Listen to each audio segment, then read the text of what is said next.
Hello everyone, कैसे हैं आप सब। आई होप आप सब बहुत अच्छे होंगे। आपके सीटेट एग्ज़ाम की तैयारियां भी बहुत अच्छी चल रही होगी और अब बहुत ही कम दिन रह गए हैं। आप सभी अच्छे से रिवीजन कर रहे होंगे, मेरी ऐसी आशा है। आप सभी की एग्ज़ाम की तैयारियां बहुत ही अच्छी चल रही होगी। तो आज हम आपके लिए टैग वर्ड्स लेके आए हैं जो कि बहुत ही ज़्यादा इंपॉर्टेंट होते हैं। इन टैग वर्ड की मदद से आप प्रश्न के सही या गलत होने का आप बहुत अच्छे से अनुमान लगा सकते हैं। जहाँ भी आप ये सब टैग वर्ड्स को देखते हैं, आपको बहुत ही जल्दी आसानी से क्या होता है, आंसर का पता चल जाता है और आप एलिमिनेट ऑप्शन के थ्रू उसे हटाकर सही आंसर को आप राइट करके आ सकते हैं, टिक करके आ सकते हैं। तो ये जो टैग वर्ड है हर सब्जेक्ट में आपको काम आने वाले हैं। सिर्फ इंग्लिश पेडागोजी या हिंदी पेडागोजी नहीं, चाहे वो इंग्लिश पेडागोजी हो, हिंदी पेडागोजी हो, ईवीएस हो, मैथ्स हो, सोशल हो या चाइल्ड डेवलपमेंट पेडागोजी हो, आपको सभी में जितने भी ये जो आज टैग वर्ड मैं आपको बताऊंगी आपको काम आएंगे, बहुत ही ज़्यादा हेल्पफुल रहेंगे। और इन टैग वर्ड की मदद से आप एग्ज़ाम में सही आंसर का चुनाव कर सकते हैं। इसमें आपको बहुत ही ज़्यादा मदद मिलेगी। आगे बढ़ने से पहले कुछ मेरे बारे में। मेरा नाम है निर्मला साहू, मैंने बीएड में टॉप किया था। सीटेट पेपर 1 पेपर 2 में क्वालिफाई हूँ। As a PGT English teacher मुझे कई सालों का टीचिंग में एक्सपीरियंस है और यहाँ पे हम आपको सीटेट की तैयारी करवाते हैं। तो चलिए बिना समय गंवाए हम देखेंगे सीटेट जुलाई 2024 का जो आपका एग्ज़ाम अभी 7 तारीख को होने वाला है। तो आज हम सभी सब्जेक्ट के लिए टैग वर्ड देखेंगे, पॉजिटिव और नेगेटिव टैग वर्ड दोनों देखेंगे। हिंदी और इंग्लिश में दोनों ही वर्ड्स को देखेंगे और अच्छे से समझेंगे। लास्ट तक वीडियो में बने रहिएगा। चलिए शुरू करते हैं। तो पहला जो मतलब पॉजिटिव वर्ड टैग वर्ड अगर लेती हूँ मैं, तो ये है आपका इंटीग्रेटेड। तो देखिए, इंटीग्रेटेड का मतलब होता है एकीकृत करके। मतलब जब टीचर क्लासरूम में हर बच्चों को शामिल करके, इंक्लूसिव करके पढ़ाती है, एकीकृत करके पढ़ाती है बिना भेदभाव किए, और किसी भी सब्जेक्ट जो मैटर है या सब्जेक्ट टॉपिक है उसको भी इंटीग्रेटेड फॉर्म पे, जैसे अगर इंग्लिश की बात करते हैं हम तो LSRW यानी कि लैंग्वेज स्पीकिंग स्किल है, हम पढ़ते हैं ना कि इंटीग्रेटेड फॉर्म पे होना चाहिए। मतलब अगर लिसनिंग है, स्पीकिंग है, रीडिंग राइटिंग इसी क्रम में ही ग्रेडेड मैनर या सिंपल मैनर में सीखना अच्छा होता है, इंटीग्रेटेड फॉर्म में सीखना अच्छा होता है। साथ साथ चलते हुए, मतलब अलग अलग आप सिखा रहे हैं, अलग अलग सोचेंगे सीखेंगे, तो ऐसा नहीं होता है, इंटीग्रेटेड फॉर्म में होता है। इसलिए इंटीग्रेटेड फॉर्म में आप सब्जेक्ट टॉपिक को भी पढ़ा रहे, उसके लिए माना जाता है एकीकृत तरह से। और समावेशन की भी अगर बात की जाए तो एकीकृत करके सिखाना, इसे हम इंटीग्रेटेड कहते हैं, जिसे हिंदी में एकीकृत कहते हैं। ये पॉजिटिव वर्ड होता है। जहाँ भी ऑप्शन में इंटीग्रेटेड वर्ड यानी एकीकृत वर्ड का इस्तेमाल किया जा रहा है, मतलब वो आपका पॉजिटिव है, उसमें आपको सही टिक करना है। जहाँ आप देखेंगे ब्रेनस्टॉर्मिंग की बात हो रही है, मतलब कि विचारों का तूफान, तो देखिए ब्रेनस्टॉर्मिंग एक सृजनात्मकता को दर्शाता है, ठीक है। मतलब बच्चा वहाँ पे इमेजिनेटिव है, बहुत सारे थॉट्स उसके दिमाग में आ रहे हैं, लॉजिकली रीजनिंग लगा के वो सोच रहा है, तर्क वितर्क कर रहा है। तो ये ब्रेनस्टॉर्मिंग जो होता है हमेशा पॉजिटिव माना जाता है। और जितने भी ये वर्ड हैं पॉजिटिव वर्ड हैं, टैग वर्ड हैं। एक्टिविटी यानी कि एक्टिविटी के माध्यम से बच्चे को आप पैसिव निष्क्रिय बना के आप पढ़ाएंगे तो वो इतना अच्छे से नहीं सीखेगा जितना अच्छा उसे आप एक्टिविटी देते हैं। आजकल आपने देखा होगा कि बहुत ज़्यादा ही एक्टिविटीज़ जो करवाया जाता है स्कूल में। जैसे मेरी बेटी अभी क्लास 4th में है, हर महीने में 4 से 5 एक्टिविटी होता है जिसे वो करके सीखते हैं। उसमें कंपटीशन रखा जाता है, एक्टिविटी कराया जाता है। तो एक्टिविटी कराने का मतलब यही है कि बच्चे उसमें एंगेज होते हैं। अब जैसे मैथ्स का भी कोई टॉपिक करवाते हैं तो उनको एक्टिविटी कराते हैं, जैसे कि उनको एडिशन सब्ट्रैक्शन भी सिखाया जाता है, तो बिंदी वाला जो एबेकस का एक्टिविटी करवाया जाता है ताकि बच्चे अच्छे से बीड्स के माध्यम से सीख सके। तो बीड्स हर कोई नहीं ला सकता है, तो हमें जो हमारे पास रियलिया फॉर्म में होता है उसको हम सिखाने के लिए बिंदी को लगा कर चिपका कर उसे सिखाते हैं। तो ये एक्टिविटी के माध्यम से बच्चों को सिखाना बहुत अच्छा माना जाता है। और इसमें क्या है, बच्चे ना एक्टिव पार्टिसिपेट करते हैं, मतलब उनका एक्टिव पार्टिसिपेशन होना चाहिए। ये नहीं कि टीचर सिर्फ लेक्चर के माध्यम से, व्याख्यान के माध्यम से बच्चों को पढ़ा रही, बच्चे निष्क्रिय होकर बैठे, बच्चे कुछ नहीं कर रहे हैं और निष्क्रिय जो श्रोता बनकर, पैसिव लिसनर बनकर सुन रहे हैं, तो वो नेगेटिव माना जाता है। इसलिए एक्टिविटी या एक्टिव पार्टिसिपेशन बहुत ही पॉजिटिव माना गया है। जहाँ भी आप ये वर्ड देखेंगे तो ये आपका आंसर पॉजिटिव में आएगा। Hands on experience, own experience, जैसे कि बच्चों को असाइनमेंट वगैरह देते हैं ना कि ये आपको करके आना है, ये करके आना है, और क्लास में भी कोई चीज़ सिखा रहे हैं बच्चों को, स्पेशली साइंस या सोशल वगैरह में आप सिखाते हैं तो बच्चे खुद करके सीखते हैं, है ना। तो उसमें उनका जो कॉग्निशन लेवल होता है, उनका जो संज्ञान का विकास होता है वो अलग स्तर पे होता है, बहुत अच्छे से होता है, इसलिए उसे पॉजिटिव माना गया है। कंस्ट्रक्टिव नॉलेज यानी कि मीनिंगफुल नॉलेज, रचनात्मक जो ज्ञान का निर्माण होता है वो बहुत अच्छा होता है। जहाँ भी कंस्ट्रक्टिव नॉलेज की बात की जा रही है, जो भी क्वेश्चन में कंस्ट्रक्टिव नॉलेज आपको दिख रहा है तो पॉजिटिव मान के आप उसे करेक्ट करेंगे, टिक करेंगे। कंस्ट्रक्टिविज्म उसी से बना हुआ है, कंस्ट्रक्टिव नॉलेज से कंस्ट्रक्टिविज्म मतलब जो रचनावाद जो होते हैं, जितने भी जो क्या कहना चाहिए, जो सैद्धांतिक जिन्होंने थ्योरी दी है, जो रचनावाद पे थ्योरी दी है, तो ये बहुत ही ज़्यादा पॉजिटिव माना गया है। आजकल हम बच्चों को कंस्ट्रक्टिव नॉलेज या कंस्ट्रक्टिविज्म को ही फॉलो करते हुए, रचनावाद को फॉलो करते हुए ही स्कूल में सिखाते हैं, इसलिए लर्निंग बाय डूइंग कहा जाता है, जिससे मीनिंग मेकिंग होता है, यानी कि अर्थपूर्ण जो शिक्षा या ज्ञान का निर्माण होता है, तो ये पॉजिटिव माना गया है। कंस्ट्रक्टिविज्म मतलब कि लर्निंग बाय डूइंग, बच्चे जब खुद से करके देखते हैं, इसलिए प्ले स्कूल वगैरह आप देखते हैं बच्चे खुद करके सीखते हैं, टीचर के साथ में, टीचर उनको अलाउ करती है, अपॉर्चुनिटी देती है, अवसर देती है कि खुद करो और सीखो, पहले उनको बता दिया जाता है, फिर उन्हें अलाउ किया जाता है। तो ये सब जो है ना कंस्ट्रक्टिविज्म, रचनावाद पे ही निर्भर है ये सब, ठीक है। मीनिंग मेकिंग, जैसे मैंने अभी पहले ही बताया कि कोई भी जब बच्चा चीज़, आप किसी चीज़ को बच्चे को सिखा रहे हैं, बच्चा कोई चीज़ को सीख रहा है, उससे अर्थपूर्ण कोई कार्य हो रहा है, कोई ज्ञान का निर्माण हो रहा है, मीनिंग मेकिंग हो रही है, तो वो पॉजिटिव माना जाएगा। फीडबैक बहुत अच्छा माना जाता है। सपोज टीचर ने आज कोई लेसन पढ़ाया, बच्चों को फिर थोड़ा सा लास्ट में बच्चे जो 10 मिनट हैं उसमें क्वेश्चन आंसर पूछा, बच्चों ने जवाब दिया, कुछ बच्चे ने जवाब दिया, कुछ बच्चे ने जवाब नहीं दिया। अगर नहीं दिया या गलत दिया, बच्चे ने कोई गलती करी, तो उसका फीडबैक टीचर देंगी, प्रतिपुष्टि करेंगी, बच्चा फिर से उसे करेक्ट करेगा, सीखेगा। इससे टीचर को भी समझ में आएगा कि बच्चे को कितना समझ में आया है, और नहीं आया तो क्यों नहीं आया, और इसके लिए वो रेमेडियल टीचिंग देती हैं, है ना, निदानात्मक जो शिक्षण का वो प्रोसेस करती हैं। तो फीडबैक बहुत ज़रूरी होता है, फीडबैक में इम्प्रूवमेंट का स्कोप होता है, और जहाँ जितना ज़्यादा बच्चे सीखेंगे, इम्प्रूव करेंगे, उतना ही अच्छा होगा, ठीक है। और फिर इसके बाद है एनकरेजमेंट, हमेशा बच्चों को प्रोत्साहित करना चाहिए, मतलब उनको एनकरेज करना चाहिए, मोटिवेट करना चाहिए। अगर बच्चा किसी तरह से कोई त्रुटि भी कर रहा है ना, तो उन्हें एनकरेज करते हुए कि हाँ तुमने अच्छा किया है, तुम्हें अगर तुम इस चीज़ को ऐसे करते तो और ज़्यादा अच्छा होता है, इस तरह से आप एनकरेज करेंगे, और वो कुछ अच्छा कर रहे हैं तो उन्हें मोटिवेट करेंगे, प्रोत्साहित करेंगे, ये बहुत ही पॉजिटिव माना गया है। रीइंफोर्समेंट यानी वही बात कही गई है ना, एनकरेज करना, प्रोत्साहन देना, ठीक है, रीइंफोर्स करना, ये सब बहुत पॉजिटिव माना गया है। नेक्स्ट हम देख लेते हैं एंगेज इन मीनिंगफुल टास्क, कुछ ऐसा जैसे कि एक्टिविटी इंक्लूड होता है, बच्चों को दिया जाता है, जिसमें वो मीनिंगफुल टास्क, यानी कि जैसे कि लैंग्वेज वगैरह की भी बात कर ली जाए, साइंस वगैरह में बात की जाए, बच्चों को जो भी टास्क देते हैं आप, उससे बच्चे रियल लाइफ एक्सपीरियंस करके सीखते हैं। जैसे कि अगर मैथ्स में आपको मनी के बारे में पढ़ाना है तो आप एग्जाम्पल भी देते हैं, या फिर कहते हैं अगर बच्चा प्राइमरी लेवल पे है कि ये कॉइन्स जो है, आप एडिशन सब्ट्रैक्शन का कॉन्सेप्ट सिखा रहे हैं, तो कॉइन्स वगैरह, मनी वगैरह लेके आते हैं, या फिर शॉप वगैरह का एग्जाम्पल देते हैं। तो मीनिंगफुल जो टास्क उनको दिया जाता है ना, वो बहुत ही ज़्यादा पॉजिटिव माना गया है। Open ended question, open ended question आप क्या होते हैं ये देखेंगे। ओपन एंडेड क्वेश्चन मतलब ऐसे क्वेश्चन पूछेंगे, बहिर्मुखी जिसे कहते हैं हम हिंदी में, जिसके कई सारे आंसर होते हैं। तो देखिए, कोई एक क्वेश्चन है जिसका कई सारा आंसर होगा, मल्टीपल आंसर होगा, बच्चे हर तरह से सोचने की कोशिश करेंगे। और अगर क्लोज एंडेड क्वेश्चन, जैसे कि कोई भी क्वेश्चन ट्रू फॉल्स, येस और नो, इस तरह का जो क्वेश्चन होता है वो क्लोज एंडेड क्वेश्चन होता है। बच्चा या तो येस बोलेगा या तो नो बोलेगा, इसमें बच्चा दिमाग नहीं लगाएगा, उसे आंसर पता है, येस और नो में जवाब दे देगा। तो यहाँ पे उसके संज्ञान का विकास, कॉग्निटिव जो स्किल है वो डेवलप नहीं होती है।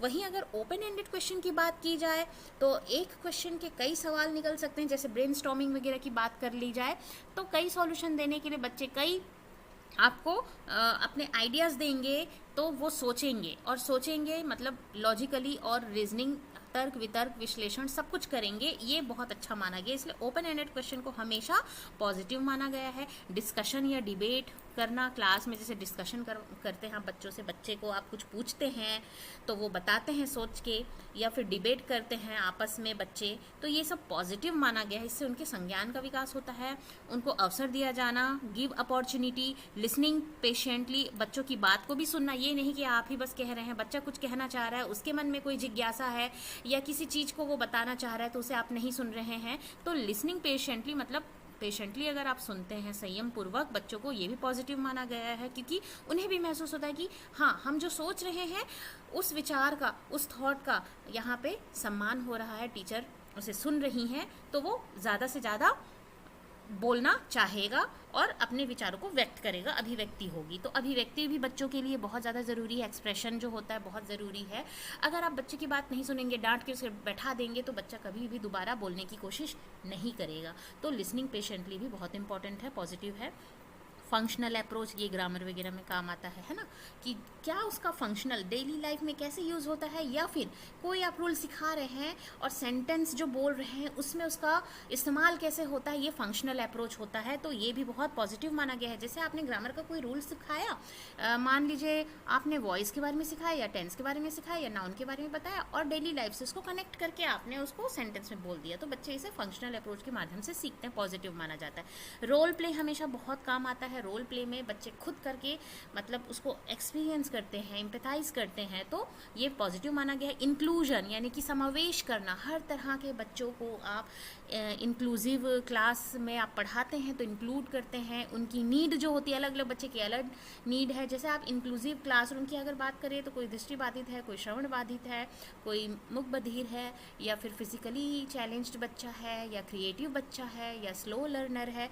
इस तरह से इंक्लूसिव जो बच्चे हैं, इंक्लूसिव क्लासरूम में जो बच्चे हैं, उन सबको आप इंक्लूड कर रहे हैं, तो उनकी नीड को भी आप केटर कर रहे हैं, उनकी ज़रूरत को भी आप देख के अपनी टीचिंग स्ट्रैटेजीज़ हैं, टीचिंग लर्निंग जो मटेरियल है वो आप इस्तेमाल कर रहे हैं, तो ये बहुत पॉजिटिव माना जाता है। मल्टीलिंगुअलिज्म यानी कि बहुभाषिता, यानी कि सभी बच्चों की जो भाषा है उन भाषाओं को शामिल करते हुए, इंक्लूड करते हुए टीचर पढ़ाते हैं ना, बहुत ही पॉजिटिव माना जाता है। इसीलिए आजकल देख रहे हैं आप ट्रांस लैंग्वेजिंग और कोड मैशिंग वगैरह का बहुत क्वेश्चन आ रहा है। ट्रांस लैंग्वेजिंग का मतलब या ट्रांसलिंगुअल एबिलिटी का मतलब ही यही माना गया है कि क्लासरूम टीचिंग में जब टीचर हर तरह के, हर लैंग्वेज को, बच्चे के सभी लैंग्वेज को सम्मान देते हुए मतलब इंक्लूड करती, शामिल करती है, ताकि बच्चों को ये न लगे कि सिर्फ एक ही भाषा या उनकी भाषा को तवज्जो दिया जा रहा है, महत्व दिया जा रहा है, हमारी भाषाओं को महत्व नहीं दिया जा रहा है।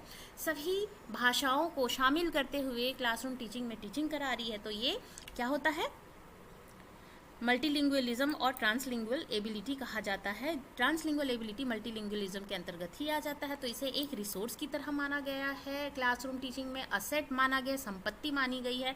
मल्टीलिंगुअलिज्म की बात आती है जहाँ पर, तो आप दो चीज़ देखेंगे, असेट लिखा रहेगा यानी संपत्ति, या फिर रिसोर्स माना जा रहा है ऐसा लिखा रहेगा, तो आपको पॉजिटिव लेके चलना है और उसको आंसर को करेक्ट करना है, ठीक है। इसके बाद read with understanding and comprehension, यानी बोध करते हुए, समझते हुए। अच्छा, बच्चे को आप कोई भी चीज़ समझा रहे हैं, बच्चा उसे समझ नहीं पा रहा है, सिर्फ रीड कर सकता है, उसे समझ नहीं आया तो कोई फ़ायदा नहीं होगा। जैसे कि चाहे आप भाषा, कोई भी भाषा, इंग्लिश भाषा हो, हिंदी हो, या कोई अदर साइंस सब्जेक्ट हो, कोई आप टेक्स्ट पढ़ा रहे हैं, बच्चे को पढ़ना आ गया, ठीक है, उसे समझ में नहीं आया तो कोई फ़ायदा नहीं। तो बच्चे को समझ में आना बहुत ही ज़्यादा ज़रूरी है, तो रीड विथ कॉम्प्रहेंशन या अंडरस्टैंडिंग बहुत इंपॉर्टेंट है, ठीक है। नेक्स्ट हम देखते हैं मोबिलिटी, यानी लचीलापन, मतलब एकदम स्टैटिक या बहुत ही ज़्यादा कठोर नहीं होना चाहिए। बच्चे की नीड के हिसाब से आप फ्लेक्सिबल हो जाए, लचीलापन लेके आए पढ़ाने के दौरान, ये बहुत पॉजिटिव माना गया है। रेमेडियल क्लास, जैसे कि मैंने बताया, रेमेडियल क्लास क्या होता है, अगर बच्चे को कहीं पे कोई परेशानी आ रही है, जो आपका एम है क्लासरूम टीचिंग में पढ़ाने का, वो बच्चा नहीं सीख पा रहा है, उसमें कोई कमी आ रही है, उस कमी को आप जान के उन्हें फिर से रीटीच करते हैं, वो रेमेडियल क्लास होती है, रेमेडियल टीचिंग होती है। निदानात्मक शिक्षण जिसे कहते हैं, ये बहुत पॉजिटिव माना गया है। कनेक्ट विथ प्रीवियस नॉलेज, जैसे कि बच्चे को हमेशा हम नया लेसन शुरू करते हैं तो प्रीवियस नॉलेज से कनेक्ट करते हुए नेक्स्ट जो है उसको हम सिखाते हैं, ठीक है। जैसे कि मैटर के बारे में साइंस में मैडम को टीचर को पढ़ाना है मैटर के बारे में कि मटेरियल्स या मैटर क्या होते हैं, उसकी प्रॉपर्टी क्या होती है, उससे पहले उसके प्रीवियस नॉलेज जो शेप्स होते हैं, सॉलिड शेप, लिक्विड, गैस, इसके बारे में आप बताएंगे, उनको पूछेंगे। पहले पूछेंगे आप सॉलिड को जानते हैं, लिक्विड क्या होता है, गैस क्या होता है, उसमें क्या क्या चीज़ें आती है। तो आप अपने आसपास जितनी चीज़ें देखते हैं सॉलिड, लिक्विड, गैस का ही फॉर्म है और ये सब मैटर होते हैं, इसकी प्रॉपर्टीज़। फिर उसको नेक्स्ट आप जो उसका क्लास का जो अनदर लेवल है उसको आप कनेक्ट करते हुए लेके जाएंगे। ये बहुत हेल्पफुल करता है। तो प्रीवियस नॉलेज को कनेक्ट करना बहुत इंपॉर्टेंट होता है, पॉजिटिव माना गया है। इसके बाद divergent open minded creative thinking. देखिए डाइवर्जेंट यानी कि एक से अधिक तथ्यों पे जो बच्चा सोच पाता है ना, या उन्हें ऐसा अवसर दिया जाता है। ओपन माइंडेड यानी कि दिमाग को हर तरफ से खुले रखना, कि एक ही तरफ नहीं सोचना, हर तरह से सोचना, इसे हम क्रिएटिव थिंकिंग मानते हैं। जहाँ पर भी divergent open minded creative thinking लिखा हो वो पॉजिटिव माना गया है। इंक्लूसिव एजुकेशन, वही बात फिर से आ गई जो इंक्लूजन हमने पढ़ा था, कि इंक्लूसिव एजुकेशन यानी सभी को शामिल करते हुए पढ़ाना, चाहे वो जिस भी तरह से डिसेबिलिटीज़ या फिजिकल चैलेंज के साथ आए, सबको इंक्लूड करना है। रियलिया यानी रियल लाइफ ऑब्जेक्ट को दिखाते हुए, जैसे बॉल के बारे में छोटे बच्चों को पढ़ा रहे हैं, एप्पल के बारे में, तो टीचर रियल में जो एप्पल है वो ला के ऑब्जेक्ट दिखा रही हैं, बॉल को दिखा रही हैं, ग्लोब अर्थ को दिखा रही हैं, तो वो रियलिया कहा जाता है, जिससे बच्चों को बहुत अच्छे से समझ आता है और वो बहुत अच्छे से सीख पाते हैं। कनेक्ट विथ रियल लाइफ, जिसे हम रियलिया कहते हैं। वैरायटी ऑफ मतलब ढेर सारी विधियों का इस्तेमाल करना, अलग अलग विविध तरीके से सिखाना। अगर एक स्ट्रैटेजी काम नहीं आ रही तो दूसरी स्ट्रैटेजी में आप जा सकते हैं। इस तरह से आप उन्हें सिखाते हैं। इन्हेंस इमेजिनेशन यानी जो उनकी जो कल्पना शक्ति है ना, उसको बढ़ाने के लिए आप उन्हें ऐसे क्वेश्चंस दीजिए जिसमें वो सोच सके, कल्पना कर सके, हाइपोथेसिस लगा सके, इमेजिन कर सके। जैसे कोई आपने स्टोरी सुना दी और कहा सोचो, आप बताइए आप इसकी जगह होते तो क्या करते, तो बच्चे को सोचने लगेंगे, कल्पना करने लगेंगे। तो ये इमेजिनेटिव स्किल को बढ़ाता है, ये भी बहुत पॉजिटिव माना जाता है। इंक्वायरी या डिस्कवरी यानी कि खोज जो होता है ना, अन्वेषण या खोज, जो भी जिस किसी में भी दिया हुआ है वो पद्धति बहुत पॉजिटिव माना जाता है। तो ये वर्ड अगर आप देखते हैं, इन्हेंस, इमेजिनेशन, इंक्वायरी, डिस्कवरी, ये सब पॉजिटिव माना जाता है। ठीक है। और उसके अलावा है आपकी बहुभाषिकता यानी मल्टीलिंगुअल, ये हमने पहले भी डिस्कस कर लिया। मल्टीपल कॉन्टेक्स्ट यानी विभिन्न संदर्भ में कैसे इस्तेमाल होगा। जैसे कि कोई एक आप चीज़ सिखा रहे हैं, वो इंग्लिश में भी इस्तेमाल होना चाहिए, वो साइंस में भी, वो मैथ्स में भी, वो ईवीएस में भी इस्तेमाल होना चाहिए, उसका यूज़ होना चाहिए। इसे हम मल्टीपल कॉन्टेक्स्ट कहते हैं। तो ये क्या है, पॉजिटिव माना जाता है। कंस्ट्रक्टिव नॉलेज यानी रचनात्मक ज्ञान, ये हिंदी में मैंने किया हुआ है जिन बच्चों को थोड़ा सा समझने के लिए आसानी हो जाए। पूछताछ और खोज विधि, जिसे हम इंक्वायरी, डिस्कवरी मेथड कहते हैं। लैंगिक समानता यानी जेंडर इक्वालिटी होना चाहिए, है ना, इनइक्वालिटी नहीं होना चाहिए, जेंडर इक्वालिटी पॉजिटिव माना गया है। डाइवर्जेंट थिंकिंग के बारे में बोली गई है अगर बात, तो भिन्न सोच या रचनात्मकता, क्रिएटिविटी। सतत एवं व्यापक मूल्यांकन यानी कि CCE, continuous and comprehensive evaluation अगर बोल रहा है कोई आंसर में, तो ये पॉजिटिव होगा क्योंकि ये हमेशा पॉजिटिव माना जाता है। अवसर प्रदान करना, प्रोवाइड अपॉर्चुनिटी, समावेशी शिक्षा, समावेश, इंक्लूसिव एजुकेशन, इंक्लूजन। संदर्भ में सीखना, लर्निंग इन कॉन्टेक्स्ट। खोज, जिज्ञासा, आनंद का अवसर, अपॉर्चुनिटी, डिस्कवरी, क्यूरियोसिटी, इंजॉयमेंट, जहाँ पे क्यूरियोसिटी होगा बच्चों का, इंजॉयमेंट होगा, ये सब पॉजिटिव माना गया है। कल्पनाशील सोच, इमेजिनेटिव थिंकिंग, इस तरह से ये आपके पॉजिटिव टैग वर्ड हो गए। आइए अब हम नेगेटिव टैग वर्ड्स को भी देख लेते हैं कि नेगेटिव टैग वर्ड्स को आप कैसे आप देख के आंसर को पहचान पाते हैं। ठीक है।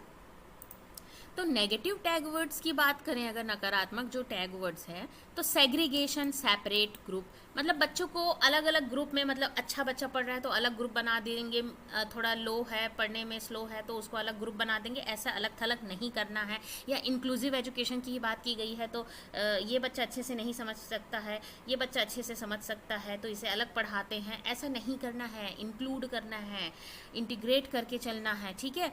तो ये नेगेटिव माना गया है। जहाँ पे भी सेग्रीगेशन, सेपरेट ग्रुप, ये सब बताया गया है वो पॉजिटिव नहीं है, नेगेटिव माना गया है, नकारात्मक माना गया है। ड्रिल, प्रैक्टिस, एम्पल प्रैक्टिस यानी कि जो अभ्यास या वेधन, ड्रिल जिसे कहते हैं वेधन, है ना, ये मैथ्स वगैरह में बहुत ज़्यादा प्रैक्टिस ये सब का इस्तेमाल तो होता है, ठीक है, लेकिन बहुत ही ज़्यादा अभ्यास मैथ्स वगैरह में ठीक है, लगता है, लेकिन आप हर चीज़ में नहीं सिखा सकते। बहुत ही ज़्यादा अभ्यास या प्रैक्टिस करवाएंगे, वेधन कराएंगे, तो बच्चा रोट या क्रैमिंग की ओर बढ़ेगा, जो कि उसके लिए पॉजिटिव नहीं है। ठीक है। तो ये सब नेगेटिव माना गया है। Ample practice, practice drill, set standard goal, कोई पैरामीटर कोई गोल सेट नहीं करना है, ठीक है, क्योंकि बच्चे हैं, हर तरीके के बच्चे आएंगे, सीखेंगे, कोई स्लो है कोई फास्ट है।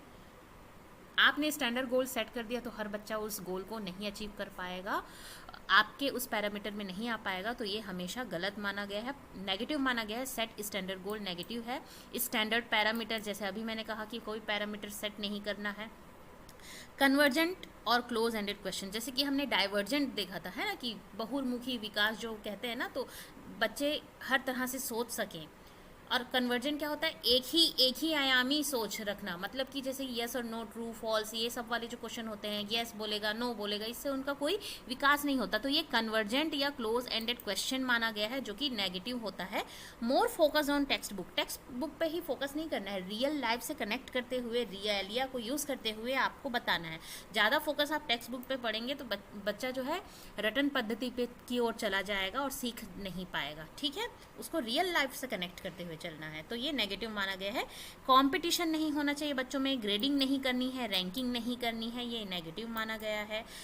रूल्स को बहुत ज़्यादा लर्न करना, ये सब नेगेटिव माना गया है। कुछ एक आध केस में इंपॉर्टेंट है कि मैथ्स है, ग्रामर है, लेकिन उसको भी फिर हम उसको उनके कॉम्प्रहेंसिव लेवल पे, उनके टारगेट लैंग्वेज पे उन्हें हम सिखाते हैं, कॉम्प्रहेंड करते हैं, है ना, पहले रूल्स को बताते हैं फिर उन्हें सिखाते हैं। बट सिर्फ रूल्स को रट लेना, चाहे समझ में आए या ना आए, ये नेगेटिव माना गया है। इमिटेटिंग, पहले इमिटेशन वगैरह से सीखते थे, ऐसा जो बहुत सारे थ्योरिस्ट जो हैं वो लोगों ने ये सिद्धांत दिया था, पहले ऐसा चलता था, जैसे स्किनर वगैरह है, BF स्किनर, ये सब इमिटेशन, ये सब पे बहुत बिलीव करते थे। लेकिन ये फिर टाइम के बाद क्या हो गया, कंस्ट्रक्टिविज्म पे फॉलो ज़्यादा करने लगे, जो कंस्ट्रक्टिव नॉलेज का निर्माण करते हुए, कंस्ट्रक्टिविज्म जो है, रचनावाद है, उस पर हम अब बिलीव करते हैं। बच्चे जो हैं करके सीखते हैं, एंगेज होके सीखते हैं, एक्टिवली सीखते हैं, ना कि इमिटेशन के थ्रू सीखते हैं। इमिटेशन जो है या इमिटेटिंग है वो नेगेटिव माना गया है, ठीक है। फिर है रोट लर्निंग, यानी कि रटन पद्धति, क्रैम करना, रटना, याद करना, ये सब नेगेटिव है। ओनली वाले जो ऑप्शन हैं उसे आप समझ जाएंगे कि ये नेगेटिव, मतलब कभी भी वो आंसर नहीं होगा ओनली वाले ऑप्शन। कंप्लीटिंग सिलेबस जहाँ पे दिया है, या स्कोल्डिंग करना, डांटना, स्ट्रेस, इस मतलब बच्चों को इस पे स्ट्रेस करना चाहिए, तो जहाँ पे भी बहुत ज़्यादा स्ट्रेस करने वाली बात दी है, जोर देने, बल देना, ये सब नेगेटिव माना गया है। Control class with full discipline, बहुत ज़्यादा डिसिप्लिन करेंगे तो बच्चे जो हैं वो अच्छे से नहीं सीख पाएंगे, डरे हुए होंगे, भय होगा उनके अंदर बहुत ज़्यादा, भय के कारण उनका संज्ञान का विकास अच्छे से नहीं हो पाएगा। बर्डन नहीं होना चाहिए, जहाँ पे बर्डन, हर्डल या कंट्रोल्ड विथ डिसिप्लिन, ये सब दिया होगा, ये नेगेटिव वर्ड माना जाता है, ठीक है। करेक्ट स्पेलिंग एंड ग्रामर, देखिए प्राइमरी लेवल पे बच्चों का बहुत ज़्यादा स्पेलिंग करेक्शन, ग्रामर, ये सब पे फोकस नहीं होना चाहिए, फ्लुएंसी पे फोकस होना चाहिए। हमने पढ़ा भी है ना लैंग्वेज में कि ग्रामर, ट्रांसलेशन, मेथड वगैरह में, कि बच्चे का जो जब बच्चा राइटिंग स्किल वगैरह के बारे में जब हम पढ़ते हैं कि बच्चे की जो राइटिंग में फ्लुएंसी, या बोलने में भी, स्पीकिंग में भी फ्लुएंसी को आप देखेंगे, ना कि उसके ग्रामर या स्पेलिंग करेक्ट करेंगे। अगर ग्रामर और इस करेक्ट स्पेलिंग पे ज़्यादा फोकस करेंगे तो बच्चा सीख नहीं पाएगा, वहीं पे उसका विकास अवरुद्ध हो जाएगा। तो हमें फ्लुएंसी पे ज़्यादा ध्यान देना है, ज़्यादा बल देना है। तो करेक्ट स्पेलिंग और ग्रामर जो है ये नेगेटिव माना जाता है। ओवर थिंकिंग, ये सब नेगेटिव माना जाता है। इसके अलावा केवल, जिसमें लिखा है, जिसे केवल, सिर्फ, ओनली कहते हैं, ये नेगेटिव है ना, ये सबको हम नेगेटिव मान के चलते हैं। इसके अलावा मेयर भी ओनली को ही दर्शाता है, मेयर मीन्स ओनली होता है। निष्क्रिय, पैसिव नहीं होना है बच्चे को, जहाँ पे पैसिव लिखा है टैग वर्ड आपका, आप समझ जाइए वो नेगेटिव है। मानकीकृत यानी स्टैंडर्डाइज करना, जहाँ पे पनिशमेंट है, पैरामीटर, ग्रेडिंग, रैंकिंग, स्टैंडर्डाइज, ये सब दिया हुआ है, ये नेगेटिव माना गया है। दंड या सजा, जिसे पनिशमेंट कहते हैं। भय नहीं होना चाहिए, जहाँ पे भय लिखा है तो फियर वगैरह है, ये वर्ड नेगेटिव है। व्याख्यान, मतलब लेक्चर से कभी बच्चे नहीं सीख सकते, उनको एक्टिवली एंगेज करने के लिए ऐसा काम आप देंगे जिससे वो साथ में खुद करते हुए सीखेंगे, है ना।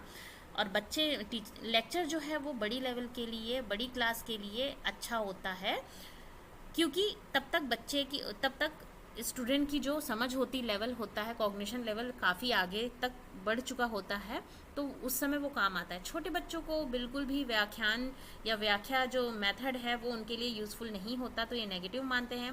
डेफिनेशंस पे रटाना, ये सब जो है डेफिनेशंस, छोटी छोटी बात पर पुरस्कार देना, मतलब बहुत छोटी छोटी बात पे आप अगर पुरस्कार देंगे तो बच्चा जो है ना मोटिवेटेड नहीं रहेगा, उसको लगेगा जब पुरस्कार देंगे तभी वो बताएगा, नहीं देगा तो फिर वो मोटिवेटेड नहीं रहेगा, तो ये भी नुकसान होता है ना। छोटी छोटी बातें पुरस्कार देना भी नेगेटिव माना गया है। रटना, क्रैम करना, याद करना, मेमोराइज करना, स्मरण करना, रिमेंबर करना, वेधन और अभ्यास, ड्रिल एंड प्रैक्टिस, जो कि हमने पहले भी डिस्कस कर लिया। ये सब क्या होता है? ड्रिल, प्रैक्टिस, स्मरण करना, वेधन और अभ्यास, याद करना, ये सब है आपका नेगेटिव टैग वर्ड। ठीक है, अब यहाँ पे आप हिंदी में, अगर हिंदी लैंग्वेज की बात की जाए, थोड़ा सा देख लें हिंदी और ईवीएस वगैरह में, तो ये सब वर्ड्स पाए जाते हैं जो कि पॉजिटिव नेगेटिव देख सकते हैं आप। पॉजिटिव में आप देखेंगे, अगर ईवीएस की बात की जाए, सक्रिय है बालक, खोजी अधिगम यानी कि इंक्वायरी, डिस्कवरी, ये सब होता है। एक्सपीरियंशियल लर्निंग होता है, वो भी पॉजिटिव माना जाता है। समझना यानी कॉम्प्रहेंड करना, बाल केंद्रित, चाइल्ड सेंटर्ड, प्रोत्साहित यानी एनकरेज्ड, समालोचनात्मक, क्रिटिकल थिंकिंग जहाँ पे बात की जाती पॉजिटिव है। संवेदनशील यानी ईवीएस वगैरह जब आप पढ़ाते हैं तो बच्चा क्या होना चाहिए? एनवायरनमेंट, पर्यावरण के प्रति सेंसिटिव होना चाहिए कि हाँ पेड़ को नहीं तोड़ना है, तो ये बात उसे समझ में आनी चाहिए, नहीं कि पेड़ को जाके उखाड़ रहा है, उसे पता किसी और को वो देख रहा है रियल लाइफ में पेड़ को, पत्तियों को तोड़ते हुए, तो वो उससे सेंसिटिव रहे। ठीक है, उसे मना करे कि नहीं हमें ये नहीं करना है, हमें पेड़ लगाना है। इस तरह से संवेदनशीलता होती है। रचनात्मकता है ना, क्रिएटिविटी, करके सीखना, बहुभाषिकता, विभिन्न संदर्भ, मल्टीपल कॉन्टेक्स्ट, मल्टीलिंगुअलिज्म, करके सीखना यानी कि लर्निंग बाय डूइंग, ये सब पॉजिटिव वर्ड माने गए हैं, जो कि आप ईवीएस और मैथ्स वगैरह में भी यही टैग वर्ड्स को देखते हैं, पॉजिटिव मानेंगे। और नकारात्मक नेगेटिव टैग वर्ड्स कैसे पहचानेंगे? केवल, सिर्फ, मात्र, जो कि आप मैंने इंग्लिश में बताया था, ओनली जिसे कहते हैं, केवल, सिर्फ, मात्र, ऐसे शब्द जहाँ होंगे वो नेगेटिव टैग वर्ड है, नेगेटिव है वो आंसर में। निष्क्रिय, पैसिव, मानकीकृत है ना, स्टैंडर्डाइज, दंड, सजा, भय, हतोत्साही, व्याख्या, व्याख्यान, परिभाषा, छोटी छोटी बात पर पुरस्कार देना, रटना, याद करना, स्मरण करना, वेधन, अभ्यास, यही वही सेम चीज़ है। मैंने कहा ना आपको पहले भी कि अगर आप ये सब टैग वर्ड को याद कर लेते हैं, समझ लेते हैं, आप अपने दिमाग में रखेंगे, कोई भी सब्जेक्ट हो, चाहे ईवीएस हो, मैथ्स हो, सोशल हो, इंग्लिश हो, चाइल्ड डेवलपमेंट, पेडागोजी हो, आप सबको ये वर्ड्स मदद करेंगे आंसर को फाइंड आउट करने में कि ये टैग वर्ड नेगेटिव है तो नेगेटिव है तो आपको कैसे छांटना है, पॉजिटिव है तो आंसर कैसे छांटना है, ये सब में आपको बेहद मदद करेंगे। तो इस तरह से हमने देखा कि क्या क्या टैग वर्ड होते हैं पॉजिटिव और नेगेटिव में, जिनकी मदद से आप एग्ज़ाम में सही आंसर को क्या कर सकते हैं, चूज़ कर सकते हैं, सही आंसर को सेलेक्ट कर सकते हैं और आपके आंसर सही होने के 99% चांसेस बन जाते हैं। ठीक है, तो आज हमने देख लिया ये पॉजिटिव नेगेटिव टैग वर्ड, क्योंकि अब एग्ज़ाम में 2-3 दिन ही बाकी रह गए हैं। आज तो 3 तारीख ही हो गया, 7 को एग्ज़ाम है आपको, तो 3 दिन मान लीजिए, आज एक दिन और मान लीजिए अगर, तो 4 दिन, तो बहुत ही कम दिन बचे हुए हैं। तो इसके लिए आप टैग वर्ड्स वगैरह थोड़ा सा देखते हुए चलेंगे तो आपकी तैयारी ज़्यादा अच्छी होगी और आपको हेल्प मिलेगी। तब तक के लिए पढ़ते रहिए, आगे बढ़ते रहिए। वीडियो अच्छी लगी तो लाइक शेयर सब्सक्राइब ज़रूर कीजिएगा और मैं ऐसी आशा करती हूँ आप सभी के एग्ज़ाम बहुत अच्छे जाएँ और आप सभी अच्छे से एग्ज़ाम को क्वालिफाई कर पाएँ। Keep learning, keep growing. Thanks for watching. Thank you.